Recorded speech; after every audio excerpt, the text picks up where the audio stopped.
Chers amis, bonjour, nous sommes le dimanche 12 mai 2024, j'espère que vous allez bien, que vous êtes en forme, que ce week-end se passe bien pour vous. Et je vais procéder comme chaque semaine à la guidance de la semaine qui est un tirage à choix entre les trois pierres, la pierre noire, la pierre jaune et la pierre violette. Vous avez le temps de faire votre choix, n'oubliez pas de me suivre un peu sur les réseaux sociaux si ce n'est pas le cas encore, vous pouvez me retrouver sur YouTube, TikTok pour des guidances au quotidien.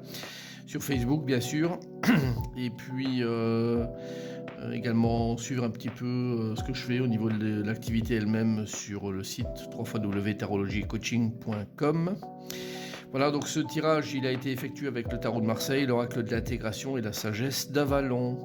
Alors on va démarrer également ce tirage avec la carte de la semaine, la planète maîtresse et Vénus. Vénus, c'est la planète de l'amour, de la beauté également. Donc, vous voyez cette belle femme présente sur cette carte-là. Donc, n'hésitez pas à orienter cette semaine vers les atouts, je dirais, de cette carte-là. C'est intéressant de la mettre en pratique pour vous cette semaine. Alors, votre choix est fait au niveau de la pierre. Alors, on va démarrer avec la pierre noire et voir ce qu'elle vous offre cette semaine. Alors, nous avons l'ermite inversé et la carte d'inspirer, expirer. Échange. Je vais pas aller par quatre chemins. Ces deux cartes-là me font penser vraiment à du retard qui est pris de différentes natures.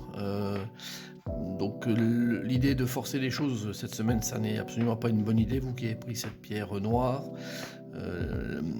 les routes sont un petit peu barrées et ça traîne un petit peu. Donc prenez le temps un petit peu, je dirais, de vous mettre au vert, d'aller prendre un petit peu d'air frais pour vous changer les idées. C'est un petit peu ça qui est décrit. Et puis un autre point également qui apparaît, c'est un point santé, je dirais, sur ces deux cartes-là, au niveau respiration, respiratoire. Donc si vous avez des petites fragilités, des petites faiblesses, prenez soin de vous à ce niveau-là. Et voilà, ça devrait, je dirais, un petit peu rentrer dans l'ordre, mais de ne pas forcer particulièrement, je dirais, au niveau respiratoire. Voilà, pour les signes qui auront la guidance supplémentaire pour la pierre noire, donc nous avons le lion et le taureau, avec la carte du mouvement. Donc pour vous particulièrement, donc les deux signes-là, ne forcez vraiment pas les choses, allez-y en douceur, vraiment de manière très très tranquille.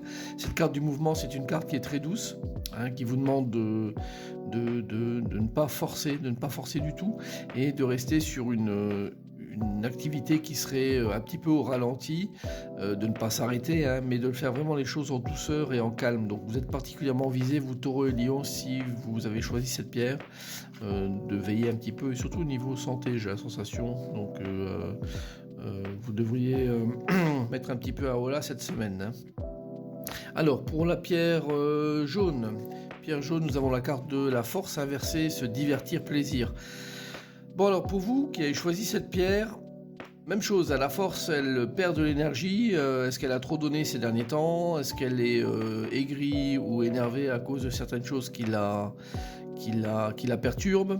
Peut-être qu'elle n'a plus confiance également en elle. Alors du coup, cette carte de se divertir, plaisir est là vraiment pour vous donner une petite bouffée d'oxygène supplémentaire, pour vous dire, bon bah sortez un petit peu de ça, ne restez pas...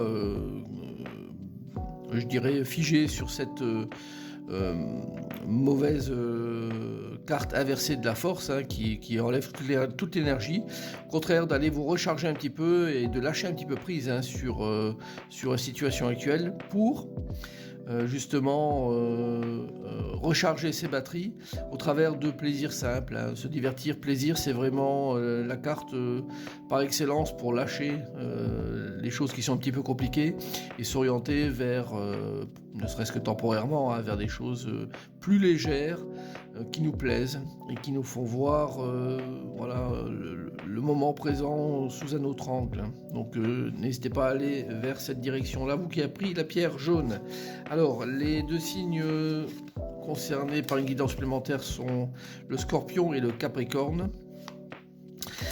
Alors, on a la carte du corbeau qui est plutôt une bonne carte, hein. Elle parle de magie, hein, de coïncidence. Et vous verrez, vous, en fait, comme par magie, je pense, pour vous particulièrement, les choses vont se résorber assez rapidement si vous rentrez sur ce chemin-là, de divertir.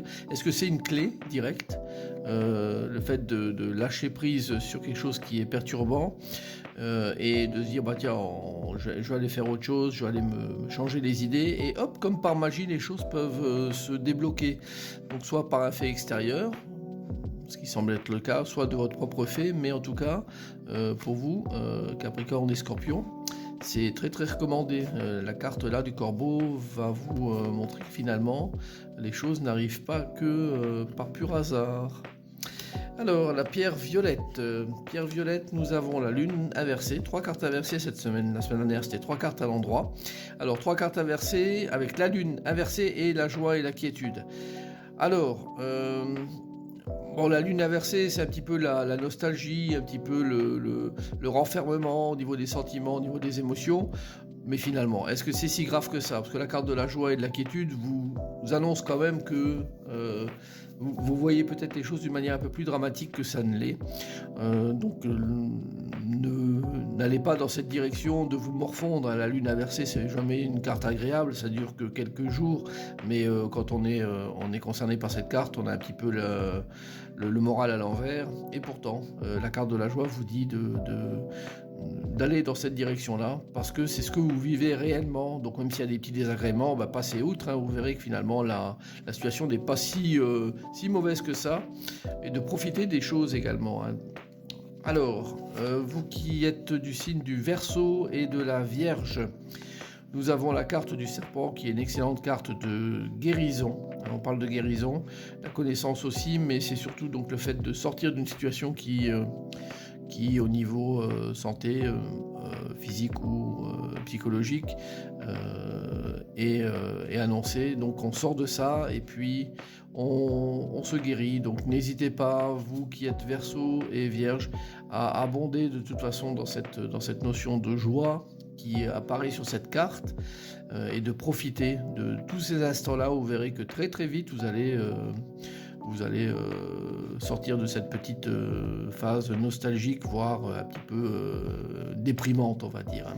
Voilà, en tout cas, j'espère que cette guidance va vous parler, qu'elle va vous servir. Et je vous souhaite d'ores et déjà une très bonne semaine à venir. À très bientôt, au revoir.